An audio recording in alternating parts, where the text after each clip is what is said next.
तो senior anchor person Adil Shah भी हमारे साथ मौजूद हैं। आदिल, आप क्या कहेंगे, लेफ्टिनेंट जनरल रिटायर्ड फैज़ हमीद को फौजी तहवील में ले लिया गया है, ये कितनी बड़ी अहम डेवलपमेंट है? देखिए, ये बहुत बड़ी डेवलपमेंट है। उसकी कई वजूहात हैं। एक तो जनरल फैज हमीद जो है काफी वेल नोन जनरल वो रह चुके हैं, DGISI है और इससे पहले एक और DGISI के खिलाफ भी कार्रवाई हो चुकी है जिनका नाम था जनरल रिटायर्ड असद दुरानी। लेकिन उनका जुर्म यह था कि उन्होंने एक इंडियन के साथ को ऑथर की थी एक किताब। यहाँ जो नोयत है जुर्म की वो डिफरेंट है। और ये जो टॉप सिटी बहुत बड़ी हाउसिंग सोसाइटी है इस्लामाबाद में, उस पर जो है फौज ने अपनी इन्वेस्टिगेशन की थी। उनके जो मालिक है मोहित साहब, उन्होंने बाकायदा एक दरखास्त दी थी कि मेरे साथ फला हुआ और एलिजिडली उन्हें अबडक्ट भी किया गया था। और उसमें जनरल रिटायर्ड फैज के जो भाई हैं उनका नाम भी बार बार आता है, जिन्हें नौकरी से बरतरफ भी फिर बाद में कर दिया गया था। वो मेरा ख्याल है तहसीलदार वगैरह थे। तो ये जो मामला ऐसे था, एलिजिडली उनसे फिर प्लॉट्स लिए गए, उनसे फाइनेंशियल बेनिफिट्स पे हासिल किए गए, तब जाके उनको फिर छोड़ा गया।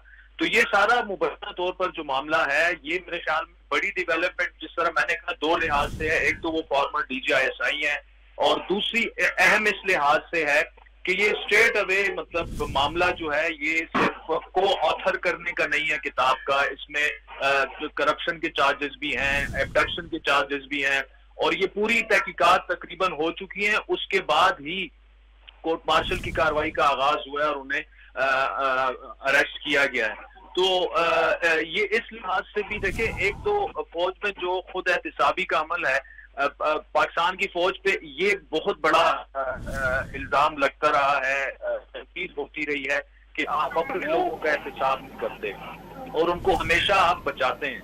जिस तरह जनरल मुशर्रफ साहब की बात हुई तो उसमें भी यही था कि जनरल बाजवा साहब ने उन्हें सजा से बचाया। जब वो आ गए तो उनकी फिर जिस तरह से वो तदफीन वगैरह हुई। तो जनरल रिटायर्ड फैज जो है, हालांकि वो इतना ज्यादा अरसा उनका नहीं हुआ, फौज से रिटायर हुए, बड़े पावरफुल ऑफिसर थे, वो DGISI थे। उनका इस तरह से इन इल्जामात पर कोर्ट मार्शल की तरफ बात जाना, ये मेरे ख्याल में ये बात भी एक खुशाइन है कि कम अज कम अब फौज अपने अमल से ये साबित कर रही है कि वाकई खुद एहतिसाबी का जो अमल है, अगर अंदर भी किसी ने कोई जुर्म किया हो तो वो उनके साथ खड़े नहीं होंगे, बल्कि उनको करार वाकई सजा देंगे। और मेरा ख्याल है हर इदारे में ये होनी चाहिए। तो ये इन दो तीन एंगल्स के हवाले से काफी इम्पोर्टेंट डेवलपमेंट है।